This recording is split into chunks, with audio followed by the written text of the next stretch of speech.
So literally the most, I guess, disappointing line out of all of this is talking about the level cap skill increase. And before we get started just in that discussion, this video is just going to be focusing in on the Blue Mage information that's coming out of Famitsu and all the Japanese interviews that culminate off of the live letter.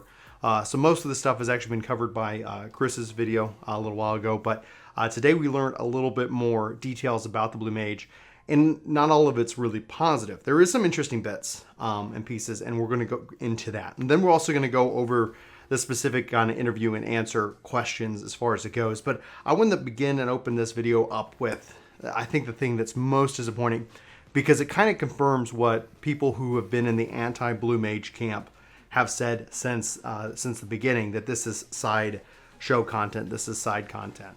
And for the most part, I've always been like, well, you know, they said they're going to increase the level cap all the way up, starting after patch 5.0, and that's confirmed here. They say, you know, that starting after 5.0, it could be either 5.05 or 5.1, they're going to start increasing the Blue Mage level cap.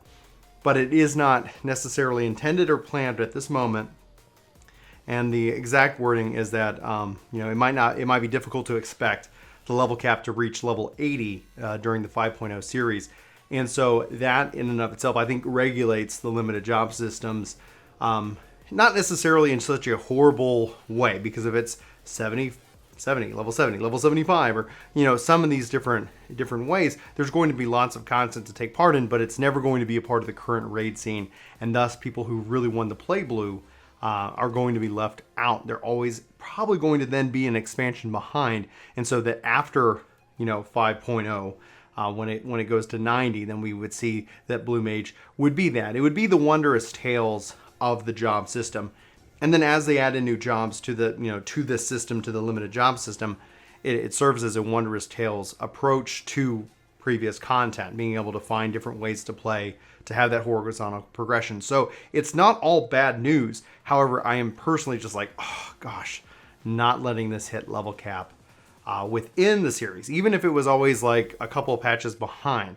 But a whole expansion behind seems a little rough. And so that's going to obviously be the feedback that we as the community provide. They didn't say that it is definitely not going to happen.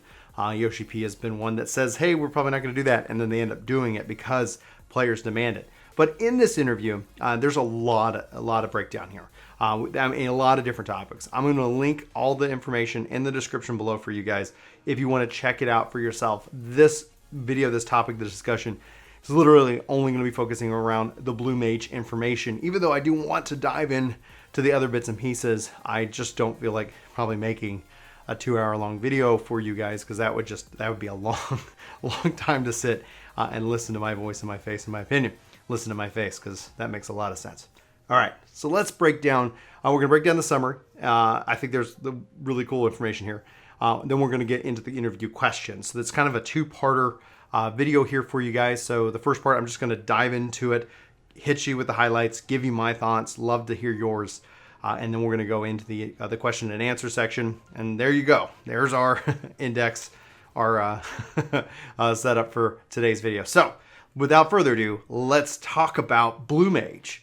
So Blue Mage, we know, is planned for January the 15th. That's 1 week after the launch of 4.5, which is January the 8th, which is really exciting to see. Now, they said there's no really right now official name for the weapon. It's a cane, but the translation of the word right now is Blue Mage weapon for the game. Now, the weapon is pretty relevant. They said they aren't going to even have stats on the cane for like int, because int is going to be very heavily weighted.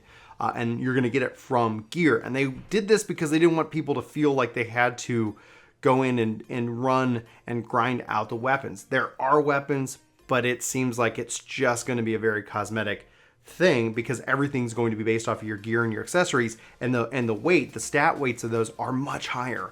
And that's really interesting to see. They say there is level 50 artifact gear prepared for you guys, which is going to be interesting to see. They say right now there are 49 spells at level 50, which we knew. However, they've already developed 128 spells in this. Now, if you look at 128 spells, that's going to be a difference of 79 spells between level 50 and whatever the theoretical level cap of this development roadmap is. Assuming they shove all of these into a level 80 character, that's an additional like 2.6 skills that could be learned between 50 and between level 80, which is huge, which is like it's insane. So we're gonna have to see how that goes and how that plays out in the long run. There's not going to be any set bonuses from Blue Magic, but there are going to be combo-ish abilities and spells. So doing a certain ability followed by another one can increase its damage over time. So there's that in and of itself from a playground perspective, from a build perspective, seeing what spells combo off of what spells. Ooh, I'm really excited about that. There are going to be cases where an instant death debuff will actually work on certain bosses. And they said it could be, and implies maybe the first or the second boss of the content.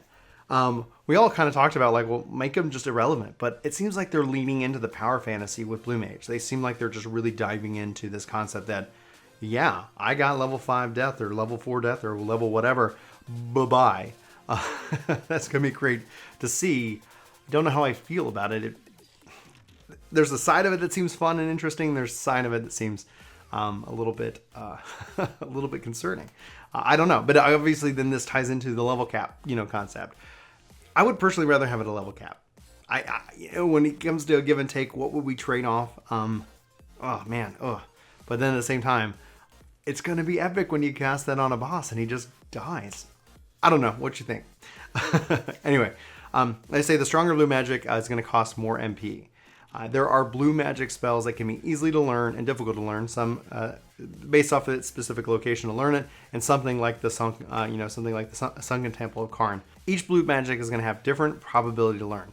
Every blue mage in the party can learn it in the same timing, and this is what they showed off at the live letter, and this is really great. So they showed like Bad Breath has a 30% learn rate, and some other skills have maybe a 10%, but everybody learns it, and it's not multiple rolls. So it's like you have 4 blue mages or 8 blue mages.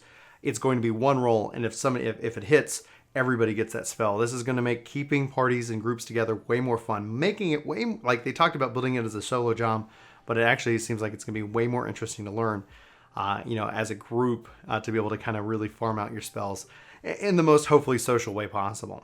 There are ways around like learning high-level blue magic spells from a way stronger opponent by getting someone with a high level to carry you. So you can obviously group up with friends that are, obviously level 70 or 80, and then they can come with you and distract the monster. He does the ability, and then you go from there, being at a low level. It doesn't seem like the spells are actually level capped, except for the higher level spells are going to cost more MP. So you might end up it'll be neat to see how that ends up playing out in the long run. Fates and treasure hunts will give you experience, but experience gained by beating just normal trash mobs is going to be far higher for the blue mage compared to other jobs, which allows you to level, to reach level 20 comfortably. So it's going to be neat to see how quickly you get to 20 and then how long it takes you to go from 21 to 50 with this content. Apparently it's really fun to go into dungeons with 4 blue mages. There are blue magic buffs that will allow you to play like a tank. Question is, I guess there'll also be ones that play like a healer if you're going in with a 4-man, or otherwise you're just going to be an epically strong tank. So we know that Mighty Guard it's like a tank stance. They kind of talked about this. It helps increase your ability to hold hate and gain aggro. No word on a provoke yet. And this kind of ties into some thoughts that I'm wondering if 5.0 will allow from a cross-roll perspective, you to be able to build out like, hey, I'm going to take protect. If you think of what we're seeing with Eureka, with the various actions that you can build to kind of really kind of build out your own and change up the game. I don't know if this is kind of we'll see that kind of bleed into the main game at some point, but we'll have to wait and see there. So they say that the Mass Carnival is going to reward Gil, Algan Tomestones, and allied seals, and special bonuses for meeting certain conditions, such as receive 0 damage when you beat it, or beat it as fast as possible. So the different bonuses and challenges there, which they showed off on the live stream, talking about the timer, the high score, the speed to beat, and they say they're obviously going to expand on the Mass Carnival as the low level cap increases. So we'll continue to see that content developed. I hope maybe we get to see something like that developed for more of the jobs going forward, but we'll have to wait and see. They say when, and again, like we started the video off, it's probably not going to be until 5.05 or 5.1 until the level cap is increased, which that's how they announced when they announced the job. They said after 5.0 we'll be increasing the level cap with each patch. We don't know if it's half or whole.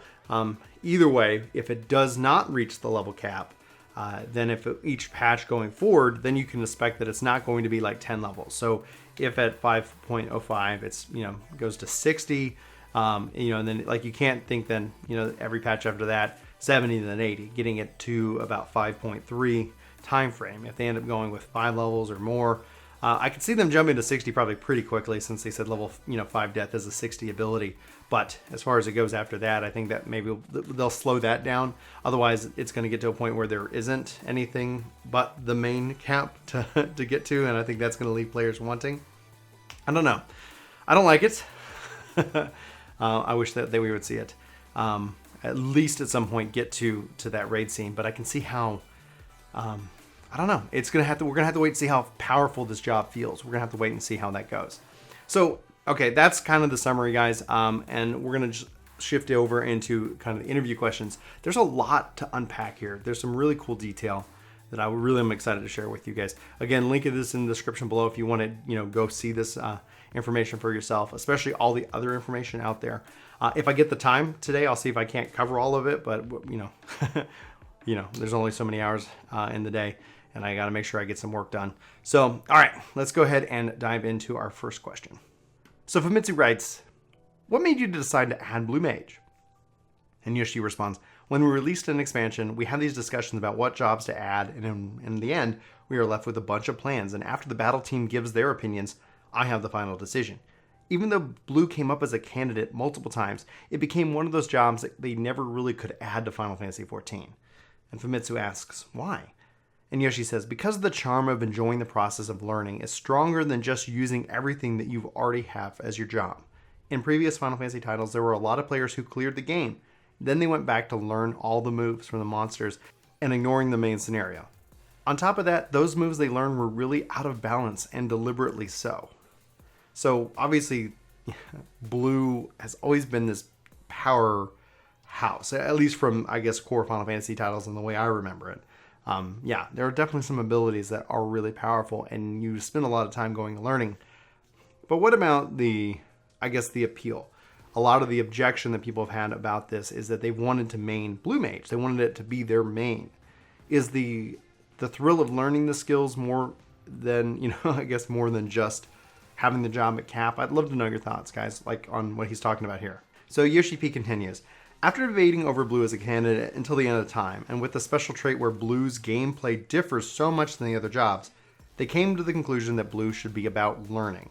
In that case, other jobs are all the same and just learn everything by leveling, but Blue won't fit into that pattern. If this was any other job, we would just make up excuses and ideas to force it to feel like Blue, by making it run like the usual Final Fantasy job. But the fun of learning in that process is like solo play in a way. It's just difficult to bring it to life without having solo content. And here's, I guess, the question that I would have for Yoshi P, and this is something that people have brought up to me as well. It's like, well, what about Red Mage? Red Mage was changed and molded into the Final Fantasy feel to make it work and kind of go from there. But I personally am excited about the learning aspect. I am excited about going and farming these skills and about the journey in which that it's going to take to learn all these abilities, and also grouping up with people and to go out and learn these abilities. Kind of wish the world visit system was here, because that would make it way more advantageous for the community, but that is coming. So people coming into the game after that fact won't have that have to wait for that system in and of itself. So Famitsu says, so that's the reason behind it? And Yoshi says, if we made Blue a normal job with party play in mind, there's a high risk other players forcing you to bring certain actions. But a Blue who doesn't have that learning process isn't someone that we can call a Blue Mage. These are the reasons that we scrapped the Blue idea in previous expansions. But after Stormblood was released and the number of players didn't stagger or drop, instead increased, this is when we started thinking, we shouldn't stay in our cage and be bound by the word MMORPG. Instead, we should treat this like an online game that has all sorts of content. By positively and flexibly creating content to be more fun, all types of people with different interests can enjoy it. Rather than never implementing it because of stubborn reasons, we decided to base our challenge around how fun the gameplay is, in order to prevent the need to worry about all these problems and obstacles. Like how this is going to work with a party, is this going to be too strong, we can't have over 25 actions because of hotbars, and all this variety. We narrowed this down, our concept to, is it fun to play? So how did the staff react? The dev team responded with, in this case, I can go all out, and okay then, let's do it. It reminded me of how I ignored the story and how I was obsessed with learning the abilities. I think that's where the fun in Blue Mage was. With that being said, I was satisfied with learning all the abilities and didn't use it anywhere. And so a couple things, like the responses that he gives, that they're talking about, like, we can go all out and okay, Lynn, let's do it. Feels like a kind of a canned message as a part of the auto translation system within Final Fantasy. That's just the first thing that came to mind. So it's powerful. It's supposed to be powerful. It's going to feel powerful. But the concept of, is it fun to play? I think that's where a big part of the drama in this comes. I think a big part of the issue with Blue Mage and the community falls is that we haven't played it. And so we're worried that it's just going to be side content. We're worried that it's just going to fall, by the wayside, and it's just going to be ignored. And I think that will be, if that happens, that'll be very disappointing. I'm not happy with the fact that we can't, or they're not looking at having it hit cap in the next expansion, which is frustrating. But that being said, I'm still excited to play the job. I'm really interested to see, is it fun to play? Do they break the bounds? Do they break the mold of the MMORPG? There's a bigger conversation there, because it feels like more games have adopted this MMO light process. And I've even said that part of Final Fantasy is a single player game, just set in an online world. And I've said that even since 2.0. But as far as that goes, it seems like they're really kind of building this, and maybe that's why we'll never see it at cap, is because it fundamentally, like, they don't care if it breaks the game or the content, because it's not the current raid scene. Anyway, more questions and answers. So Yoshi continues, if we were to implement Blue as a normal job, there would be restrictions like I can't raid until I learn all my new moves, or I can't go into this dungeon because I haven't learned those AoEs. You might think I'm fine with that at first, but then you have to do that for every expansion. Everyone else is out farming while you're learning and trying to get to the start line, and it ends up being very annoying. Then what happens? The world first teams won't let in Blue? That doesn't mean that we just can't let Blues have magic with extremely tilted synergies, because then Blue becomes mandatory. If we put it in the situation where Blue has to be treated as a normal job, you won't be able to play Blue the way it's supposed to be fun. So, for example, Black Mages learn Fire at level 18, but Blue Mages end up not having an AoE action, and they have to go out and learn it. Let's say you go out and learn it and after farming the mobs, but if it deals the same damage as Black Mage, then it's just extra work for nothing, and it's just troublesome. And so then you kind of think, why not just use Black Mage? And I think that's an interesting point, because if all it is just extra grinding to feel like a Black Mage, then why? Why even bother? I think that's where we're going to have to go hands-on with it. We're going to have to get that the hands-on experience to find out if this is fun, which they say it is. I've enjoyed this kind of job in the past, but and I've also said, like, I don't want jobs where they're just a copy and paste of other jobs. I don't want Blue Mage to be a Black Mage just with blue, and then you have to go and do extra grinding to learn the spells to just feel like a Black Mage. So we're gonna have to see how this plays out. I hope that they can there's a lot more that we need to expand upon. I think it's a kind of a bummer that there's only one job in the limited job system right now, because it kind of be interesting to see if they kind of say, hey, here's your Blue Mage, here's your Puppet Master, go nuts. But we'll have to wait and see how that kind of plays out from here. So then Yoshi responds, yes, when we create content, devs thinks 2 to 3 steps ahead of what players end up reaching in the end. Obviously, just learn them doing job quest and make it look like you've learned it was expected. But then the question is, why does it even need to be a Blue Mage then arises? And that's actually kind of interesting. If it's just like everything else, I mean, you could just call it Blue. I don't know. How do you guys feel? Like, I'm really like, I am both positive and negative on this right now. I'm like, I love everything I'm reading, except for the fact that this doesn't seem like it's going to get capped. I think that is kind of the big test. Maybe. So then they go on that it's saying that it's not really about learning. It all comes down to it. If you're trying to please everyone, someone's going to say, this ain't a Blue Mage, or this ain't no Blue Mage. And then Famitsu responds, I can tell or already smell that don't interpret learning like that. And that's also one of the reasons why we couldn't implement Blue Mage. Our conclusion was we may as well as make it into solo content so that you can enjoy it on your own. That way 14 can have jobs that's leaping over boundaries and have a wider range of gameplay and we can just run through with it. So Famitsu says, does that mean the limited jobs come after Blue Mage? And Yoshi P actually says, near the end of the development, we thought, what should we really call these? And the lore team gave us a simple and easy to understand name, which was the limited job. And we went with that one. And what they say is, what should we call these? Obviously, they've hinted at Beastmaster and at Puppet Master. Obviously, other limited jobs are in development right now. They're not waiting to see how this plays out. They are working on other jobs. This pretty much confirms it, unless this is a translation error. But they wouldn't tease those jobs. They would. I think the limited job system, as far as it goes, if they can continue to introduce, especially each expansion, more jobs into the limited system that we normally would never get. You know, Yoshi P talked about and teased, arithmetician and other things, especially from tactics in that world. That would be really interesting, where they can kind of build this power fantasy, this crazy world, this crazy fantasy that could be designed for solo. But if you want to go and just blow up all the old content, and go for it. It'll be interesting to see how this kind of plays out in the end. I'm wondering if if in a pre-made, you can still take blue into the raids, right? That's something we're going to have to test out. Like at level 50 with our abilities, can we do 60 content, 70 content, etc.? Like just because we're pre-made. Because once you're in a pre-made, there aren't really any checks. I don't know. I guess we'll have to wait and see.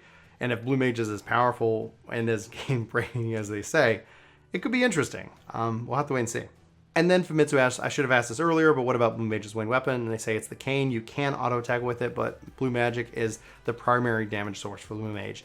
And then they said, do we have to go and collect and run particular content to collect the weapons? And Yoshi C responds, we designed it so that you aren't forced to do so, unlike other jobs when Blue Weapon doesn't have any stats on it. So if they had the stats, you could end up going into dungeons over and over again. Blue Mages have restrictions, so they can't crew with randoms, so they just didn't want this to be stressful. So they made blue sheer gear with the other casters, and blue strengths come from int on their armory and accessories, so that blue is higher statted weighted compared to the other jobs. By using the same gear as the other casters, you can focus more on the learning process that we've designed it that way. Of course, we have specific job gear, and you can obtain those from the job quest as well. So they talked about the artifact gear in and of itself. Okay, so that's the information. This obviously, these questions really can't get answered until sometime in January. I am personally very excited and at the same time very disappointed. I am very conflicted because this whole time I was like, well, yeah, they'll get to cap because they said they'll increase with every level. How many levels are we talking about? I would assume that maybe we'll see 10 at 5.05 or 5.1, and then after that maybe in steps of 5. So that way there's always something every patch to chase after with this job. But then again, if it's going to always be behind the current expansion, I don't know. That just seems disappointing. I don't need it to always be current at the start of the expansion. Because like you said, you're going to go and race for farming those abilities and you're not going to be raid ready. But maybe by the mid part of the expansion, maybe by the 5.3, as they introduce new limited jobs. They say with every 5.4 we got a new limited job, which is essentially the Wondrous Tales. If you think about it, this is an evolution of that content because it makes all previous content relevant. It makes the open world relevant. I wish the open world was dangerous, but it's just, we can't get everything we want in one patch. Anyway, that's the information, guys. I know everybody's falling on different, sides of this. If at best possible, I probably should open to this, try to be respectful in the comments below. I love each and every one of you. So with that, obviously, I'm still excited about Blue Mage. Still a little bit frustrated by this fact. And hopefully our feedback can change that. Hopefully we as a community, obviously they listen. They, implementing Blue Mage. People keep asking for it more and more so. I think if we keep voicing our, voices, they can find a way to make it work. I think they're up for the challenge. Anyway, guys, for Work To Game, my name's Brian. Thanks so much for watching this video. Hope you have a fantastic day.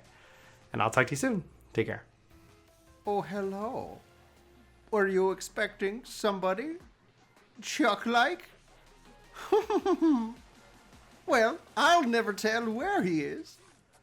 Only that if you want to see your friend again, you should totally hit subscribe. And maybe even a thumbs up. Thumbs down don't make me happy. And when I'm not happy, something happens to Chuck. I'm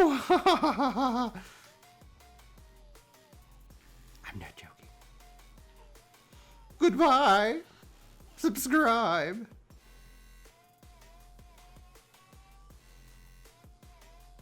I'm still here. I'm not going anywhere. See you next time.